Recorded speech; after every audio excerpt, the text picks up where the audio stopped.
नमस्कार दोस्तों। तो दोस्तों कैसे हैं आप सब। तो दोस्तों आज हम लोग बात करेंगे टेस्ट सीरीज नंबर 3 का। और आप लोगों के लिए जीके जीएस में प्रैक्टिस करने का ये जो है बहुत ही अच्छा हम शुरू किए हैं। तो आप लोग कंटिन्यू बनाते रहिए। आपका जो है बीच बीच में कभी कभी गैप हो जाएगा, लेकिन ये आपका जो है टेस्ट सीरीज हम कंटिन्यू लाते रहेंगे। ओके, और इसका एक जो है प्ले लिस्ट भी हम बना दिए हैं, और उसमें स्पेशल आपका जो है टेस्ट सीरीज ये MCQ बेस्ड उसमें जो है क्वेश्चन रहेगा। आप लोग कभी भी प्रैक्टिस कर सकते हैं। ओके, तो ये जो रहेगा प्रैक्टिस सेट आपका टॉपिक वाइज भी रहेगा, किसी सब्जेक्ट से भी रहेगा, और आपका जो है ये मिक्स क्वेश्चन भी रहेगा। मतलब आपका जैसा ये एग्ज़ाम में आता है हर टाइप का इसमें आपको क्वेश्चन देंगे। ओके, तो दोस्तों आइए ये आज का वीडियो स्टार्ट करते हैं। और यदि आप लोग मेरे चैनल पे नए हैं तो चैनल को जरूर सब्सक्राइब कर लें, और आप जो वीडियो को लाइक भी कर दें। ओके, तो दोस्तों आइए ये जल्दी से स्टार्ट करते हैं, और आप लोग अपने दोस्तों में भी शेयर करें, और जो वो लोग भी इसका प्रैक्टिस अच्छा से कर सकें। तो दोस्तों ये चलिए जल्दी से हम लोग आज का वीडियो स्टार्ट करते हैं, और देख लेते हैं जल्दी से सभी क्वेश्चन को, और धीरे धीरे हम आपका जो क्वेश्चन का संख्या भी बढ़ाएंगे। ओके, हाँ, तो आप लोग ये ना लीजिएगा टेंशन कि इतना जो है कम क्वेश्चन क्यों डाल रहे हैं। तो धीरे धीरे करके आपका क्वेश्चन की संख्या हम ज़्यादा करेंगे। तो चलिए देखते हैं पहला क्वेश्चन क्या है। और आपको जो है दोस्तों ये बता दें कि इसमें सभी क्वेश्चन आपका जो है मतलब हिस्ट्री से लिए हैं, और सभी क्वेश्चन बहुत ही ज़्यादा इंपॉर्टेंट है। ओके, आपका जो एग्ज़ाम के लिए टॉप मोस्ट इंपॉर्टेंट क्वेश्चन सब है। ओके, तो आइए जल्दी से देख लेते हैं। पहला क्वेश्चन क्या है दोस्तों, निम्नलिखित में से किसकी जानकारी अशोक के शिलालेखों से मिलती है। तो आपका ऑप्शन है जीवन वृत्त, आंतरिक नीति, विदेश नीति, और अंतिम ऑप्शन है सभी विकल्प सही है। तो दोस्तों इसका सही आंसर क्या हो जाएगा, ये अशोक के शिलालेखों से किसकी जानकारी मिलती है। तो जो है दोस्तों ये अशोक का जो है अलग अलग शिलालेख है, और उससे ये सभी चीज़ की जानकारी मिलती है। तो आपका सही आंसर हो जाएगा ऑप्शन डी, सभी विकल्प सही है। ओके, तो चलिए अगला देखें। आपका जो है 14 तरह का मतलब जैसे कि अलग अलग शिलालेख है आपका जो मतलब अशोकों का, ये अशोक का, तो उसमें आपका ये अलग अलग चीज़ उसमें आपको मिलती है। जैसे अलग अलग चीज़ों की जानकारी अशोक के शिलालेख से मिलती है। तो चलिए क्वेश्चन नंबर 2 क्या है, कलिंग युद्ध के बाद निम्न में से किसने महाराज अशोक के रूपांतरण को दर्ज किया। यानी कि जैसे कि कौन सा शिलालेख, ये जो है रॉक एडिक्ट जो है ये आपका शिलालेख है। ओके, तो आपका ऑप्शन है रॉक एडिक्ट 2, जो है रॉक एडिक्ट 4, रॉक एडिक्ट 6, और रॉक एडिक्ट 13। ओके, तो कौन सा शिलालेख अशोक के रूपांतरण को दर्ज किया जो कि कलिंग युद्ध के बाद हुआ था। मतलब जैसे उनका हृदय परिवर्तन हुआ, वो मतलब हिंसा की जो नीति को त्याग दिए थे, है ना। तो चलिए बताइए इसका सही आंसर क्या होगा। तो दोस्तों इसका जो सही आंसर हो जाएगा, ये रूपांतरण को दर्ज किया है कौन सा शिलालेख, 13वां। ओके, तो इसका सही आंसर हो जाएगा रॉक एडिक्ट 13। चलिए अगला देखें क्वेश्चन नंबर 3। चलिए 3 नंबर क्या है दोस्तों कि अशोक ने किस बौद्ध साधुओं से प्रभावित होकर बौद्ध धर्म अपनाया। तो दोस्तों आपका ये ऑप्शन है विष्णुगुप्त, उपगुप्त, ब्रह्मगुप्त, और अंतिम ये आपका ऑप्शन है बृहदर्थ। तो दोस्तों अशोक ने किस बौद्ध साधु से प्रभावित होकर बौद्ध धर्म अपनाया था। तो इसका सही आंसर हो जाएगा ऑप्शन बी, जो है उपगुप्त से यह प्रभावित होकर बौद्ध धर्म अपनाया था। कौन, अशोक। चलिए अगला देखें, चौथा नंबर। और अशोक के जो दादा थे वो कौन सा धर्म अपनाए थे, चंद्रगुप्त मौर्य। पता है ना, चलिए पता होगा तो कमेंट्स कीजिएगा कोई लोग। ओके, चलिए चौथा नंबर क्या है, मौर्य काल के दौरान शिक्षा का सबसे प्रसिद्ध केंद्र निम्न में से कौन सा था। तो आपका ये ऑप्शन है उज्जैन, वल्लभी, नालंदा, तक्षशिला। तो दोस्तों इसका सही आंसर क्या हो जाएगा, मौर्य काल के दौरान शिक्षा का सबसे प्रसिद्ध केंद्र कौन सा था। तो दोस्तों इसका सही आंसर जो आपका होगा ऑप्शन डी, तक्षशिला। ओके, और यह वर्तमान में कहाँ है, पाकिस्तान की राजधानी ये जो है इस्लामाबाद के पास है। ओके, चलिए, और ये यहाँ के मतलब जैसे ये तक्षशिला में चंद्रगुप्त मौर्य भी शिक्षा लिया था, और चाणक्य जो थे यहाँ के प्रसिद्ध क्या थे, आचार्य थे, मतलब ये एक तरह से शिक्षक थे यहाँ के तक्षशिला के। ओके, चलिए अगला देखें 5वां नंबर, अशोक के शिलालेख किस लिपि में खुदे हुए हैं। मतलब किस लिपि में लिखा गया है अशोक का शिलालेख। तो आपका ये ऑप्शन है मगधी, ब्राह्मी, पाली, अंतिम ऑप्शन है देवनागरी लिपि। तो दोस्तों इसका सही आंसर क्या हो जाएगा? इसका सही आंसर होगा ये अशोक के शिलालेख ब्राह्मी लिपि में खुदे हुए हैं। ओके, चलिए अगला देख लें। छठा नंबर, छठा क्या है? निम्न में से किसने और कब पहली बार अशोक के शिलालेखों का अर्थ स्पष्ट किया था, यानी कि उसको पढ़ा था सही सही?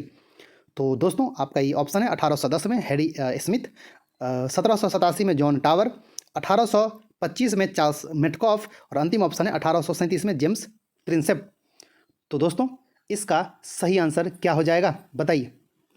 तो दोस्तों इसका जो सही आंसर हो जाएगा ऑप्शन डी, 1837 में जेम्स प्रिंसेप जो थे वो पहली बार अशोक के शिलालेख का अर्थ स्पष्ट किए थे। ओके, यानी कि पहली बार उसको साफ साफ अर्थों में पढ़े थे उसको, अशोक के शिलालेख का। और अशोक का शिलालेख जो था किस लिपि में था? ब्राह्मी लिपि में, है ना, अभी जैसे आप लोगों को बताएं। चलिए 7वां नंबर क्या है? निम्न में से कौन सा तत्व धम्म में वर्णित नहीं था? तो आपका ये ऑप्शन है माता पिता का आज्ञा पालन, दान पुण्य, सी नंबर है भातृभाव, मतलब भाई से जैसे प्यार होता है एक तरह से वो, और अंतिम ऑप्शन है इसको आप भाईचारा भी कर सकते हैं, और अंतिम ऑप्शन है संघ के प्रति आस्था। तो कौन सा तत्व धम्म में वर्णित नहीं था? तो दोस्तों इसका जो सही आंसर क्या हो जाएगा? संघ के प्रति आस्था, वो आपका धम्म में वर्णित आपका जो नहीं था। जैसे प्राणियों की हत्या न करना, कोई प्राणियों को क्षति ना पहुंचाना, माता पिता की सेवा करना, भातृभाव, दान पुण्य, अल्पव्यय, आपका जो है ये सब धम्म में वर्णित है, लेकिन ये संघ के प्रति जो आस्था है वो धम्म में वर्णित नहीं है। ओके, चलिए अगला देख लें। 8वां नंबर, 8वां नंबर बहुत ही ज़्यादा इंपॉर्टेंट क्वेश्चन। मौर्य वंश के शासन के दौरान स्थानिक कौन था? ये स्थानिक किसे कहा जाता था? तो आपका ऑप्शन है जिला प्रशासक को, प्रांतीय प्रशासक, ग्राम प्रशासक, नगर प्रशासक को। किसको स्थानिक कहा जाता था? तो दोस्तों इसका सही आंसर क्या हो जाएगा? ऑप्शन ए, आपका क्या है? जिला प्रशासक, जो अभी उसको हम लोग क्या कहते हैं? डीएम, डिस्ट्रिक्ट मजिस्ट्रेट जो होता है वो मौर्य वंश के दौरान डीएम को स्थानिक कहा जाता था, और हिंदी में जिला प्रशासक। चलिए अगला देखें। 9वां नंबर, मौर्य वंश का अंतिम शासक कौन था? तो दोस्तों आपका ये ऑप्शन है कुणाल, बृहदर्थ, सुसीम, संप्रति। तो इसका सही आंसर क्या हो जाएगा? मौर्य वंश का अंतिम शासक कौन था? तो दोस्तों इसका जो सही आंसर हो जाएगा ऑप्शन बी, बृहदर्थ। ओके, और पहला शासक चंद्रगुप्त मौर्य, है ना, और चंद्रगुप्त के बाद बिंदुसार, और उसका जो बेटा हुआ वो अशोक, यानी कि अशोक के दादा थे कौन? चंद्रगुप्त मौर्य, और चंद्रगुप्त मौर्य का पोता था अशोक। चलिए दादा भी महान, पोता भी महान, है ना। चलिए अगला देखें। 10 नंबर, मिलिंद पान्हो क्या है? तो आपका ऑप्शन है बौद्ध स्थल, बुद्ध का एक नाम, कला का बौद्ध नाम, और अंतिम ऑप्शन है बौद्ध पाठ। तो दोस्तों इसका सही आंसर क्या हो जाएगा? मिलिंद पान्हो क्या है? तो दोस्तों इसका जो सही आंसर होगा ऑप्शन डी, बौद्ध पाठ है। ओके, हाँ, ये एक तरह से किसके बीच संवाद का इसमें चर्चा है? मिनांडर और नागसेन के बीच। ओके, आपसे ये भी आता है कि यह किसके बीच है? तो जो है मिनांडर और नागसेन के बीच जो चर्चा हुई थी, संवाद जो हुआ था, उसको इस बौद्ध पाठ में वर्णित किया गया है। ओके, चलिए ये मिनांडर कौन था? एक इंडो ग्रीक शासक था, और ये नागसेन कौन था? एक बौद्ध भिक्षु था। ओके, चलिए अगला देख ले। क्वेश्चन नंबर 11, थोड़ा टाइम लेते हैं, तो आप लोगों को लगता होगा कि स्पीड में करो, स्पीड में करो, थोड़ा समझते जाइएगा तो अच्छा होगा, है ना। मतलब जैसे ये नागसेन कौन था, मिनांडर था कौन, तो थोड़ा धीरे धीरे आपको नॉलेज बढ़ेगा, है ना। चलिए 11 नंबर क्या है, चरक किसके राज चिकित्सक थे। तो आपका ऑप्शन है हर्ष, मतलब जैसे हर्षवर्धन, इसको आप कह सकते हैं, ओके। दूसरा नंबर है चंद्रगुप्त मौर्य, अशोक, और अंतिम ऑप्शन है कनिष्क। तो दोस्तों इसका सही आंसर क्या हो जाएगा, चरक, जिनका प्रसिद्ध ग्रंथ चरक संहिता, है ना, किसके चिकित्सक थे, ऑप्शन डी, कनिष्क के चिकित्सक थे, राज चिकित्सक थे कौन, चरक। चलिए अगला देख लें। और इन्हें चिकित्सा का जनक भी कहा जाता है, चरक को, ओके। चलिए 12 नंबर क्या है, कुषाण काल में भारतीय और ग्रीक शैली के मिश्रण से विकसित कला विद्यालय को किस नाम से जाना जाता है। तो आपका ऑप्शन है कुषाण कला, फारसी कला, गंधार कला, और अंतिम ऑप्शन है मुगल कला, ओके। एक मिनट, मुगल कला। तो दोस्तों इसका जो सही आंसर हो जाएगा वो आपका क्या होगा, बताइए। सही आंसर इसका होगा दोस्तों ऑप्शन सी, गंधार कला। वो आपका भारतीय और ग्रीक शैली का मिश्रण है, जो कि ये कुषाण काल में फेमस था, ओके, गंधार काल कला, है ना। चलिए अगला देखें, 13 नंबर क्या कह रहा है दोस्तों, 13 नंबर है, कौन सी कला ग्रीक को बौद्ध कला के नाम से भी जाना जाता है। तो दोस्तों आपका ये ऑप्शन है गंधार कला, मथुरा कला, शुंग कला, अंतिम ऑप्शन है मधुबनी कला। तो जैसा कि अभी हम लोग देखे थे पिछला क्वेश्चन, सेम आंसर इसका भी होगा। गंधार कला को जो कुषाण काल में प्रसिद्ध था, इसको ग्रीक को बौद्ध कला के नाम से भी जाना जाता है, कौन, गंधार कला, जो कि कुषाण काल में फेमस था, है ना। चलिए अगला देख लें, 14 नंबर, बौद्ध धर्म का संरक्षक कुषाण शासक कौन था। तो आपका ऑप्शन है कौटिल्य, अशोक, विक्रमादित्य, कनिष्क। तो आपको तो सबसे पहले इसमें से यदि कुषाण शासक पता होगा तो आप एकदम सीधा आंसर इसका आप जो लगा सकते हैं, है ना। तो एकदम मतलब आसान है क्वेश्चन, बताइए कौन कुषाण शासक था जो बौद्ध धर्म का संरक्षक था एक तरह से। तो ऑप्शन डी, कनिष्क जो था वो एक कुषाण शासक था, ओके। चलिए अगला देख लें, 15 नंबर, विक्रम संवत कब आरंभ हुआ था। तो आपका ऑप्शन है ये ईसा पूर्व 50 में, ईसा पूर्व 47 में, ईसा पूर्व 55 में, और ईसा पूर्व 57 में। तो दोस्तों इसका सही आंसर क्या होगा, विक्रम संवत कब शुरू हुआ था। तो दोस्तों विक्रम संवत 57 ईसा पूर्व शुरू हुआ था, ओके। चलिए अगला देख लें, क्वेश्चन नंबर 16, कला की गंधार शैली किसके शासन काल में पनपी थी। तो दोस्तों आपका ऑप्शन है हर्ष, अशोक, कनिष्क, चंद्रगुप्त द्वितीय। तो इसका सही आंसर क्या होगा दोस्तों, गंधार शैली। तो आपको पहले हम बताए हैं कि यह कुषाण काल में फेमस हुआ था, है ना। इसको बौद्ध ग्रीको शैली भी कहते हैं, कला की शैली। और कुषाण शासक इसमें से कौन है, ओके, जिसके शासनकाल में गंधार शैली पनपी थी। तो इसका सही आंसर होगा ऑप्शन सी, कनिष्क, है ना। चलिए अगला देख लें, क्वेश्चन नंबर 17, प्राचीन काल में निम्नलिखित में से कौन कलिंग का एक महान शासक था। तो दोस्तों कलिंग का महान शासक कौन था। तो आपका ऑप्शन है अजात शत्रु, बिंदुसार, खारवेल, और अंतिम ऑप्शन है मयूर शर्मन। तो दोस्तों कलिंग का महान शासक कौन था। तो आपका सही आंसर हो जाएगा ऑप्शन सी, खारवेल। खारवेल जो था कलिंग का एक महान शासक था, है ना।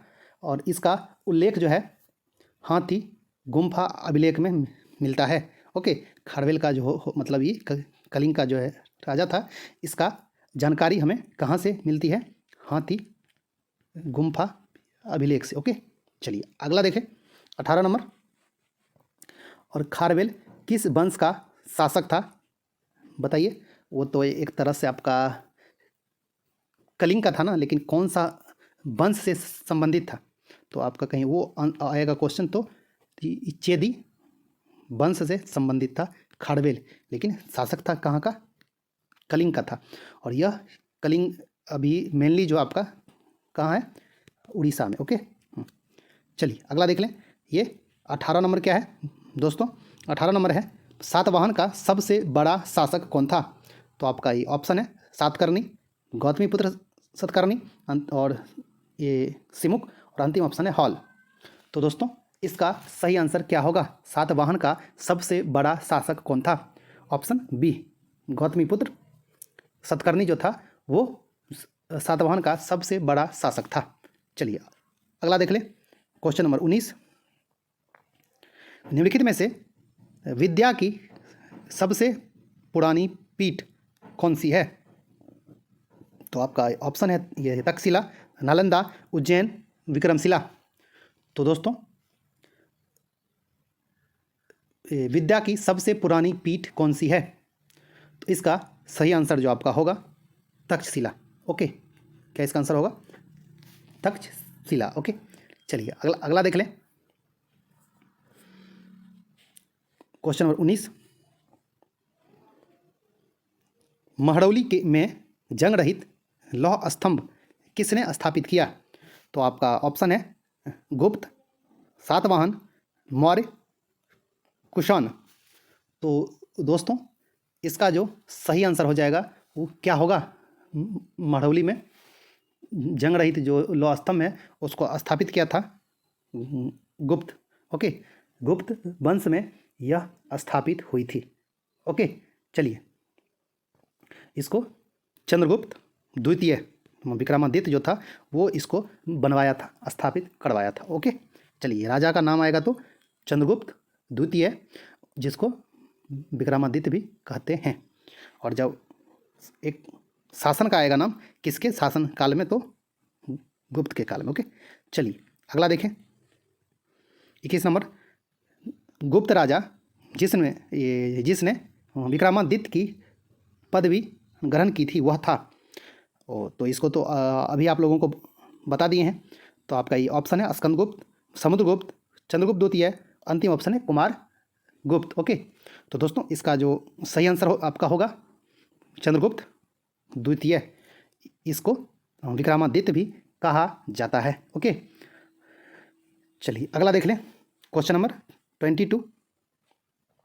लिच्छवी दौहित्र किसे कहते थे? तो आपका ऑप्शन है चंद्रगुप्त द्वितीय को, स्कंदगुप्त को, कुमार गुप्त को, समुद्रगुप्त को।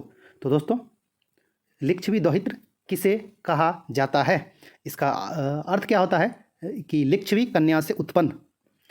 तो लिच्छवी कन्या से उत्पन्न पुत्र इसमें से कौन सा था? तो दोस्तों इसका जो सही आंसर हो जाएगा ऑप्शन डी, समुद्रगुप्त को लिच्छवी दौहित्र के नाम से जाना जाता है। यह इनकी माँ जो थी वो कुमार देवी थी और वो लिच्छवी से संबंध रखती थी। ओके, चलिए अगला देख लें, 23 नंबर।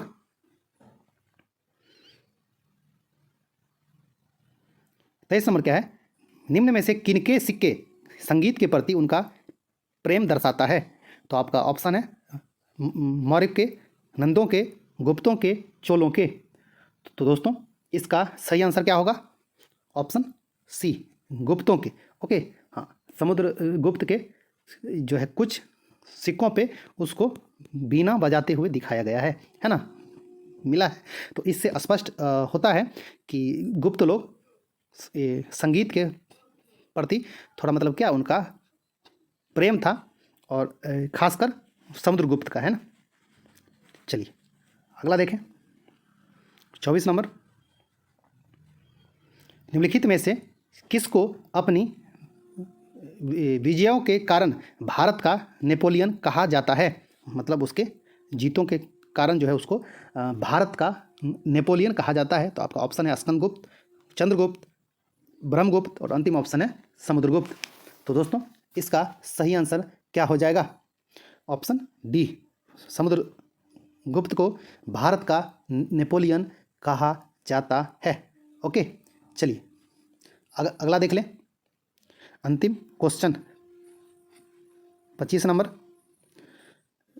25 नंबर क्या है? गुप्त काल में किस धातु के सर्वाधिक सिक्के जारी किए गए? तो आपका ऑप्शन है सोना, चांदी, तांबा, लोहा।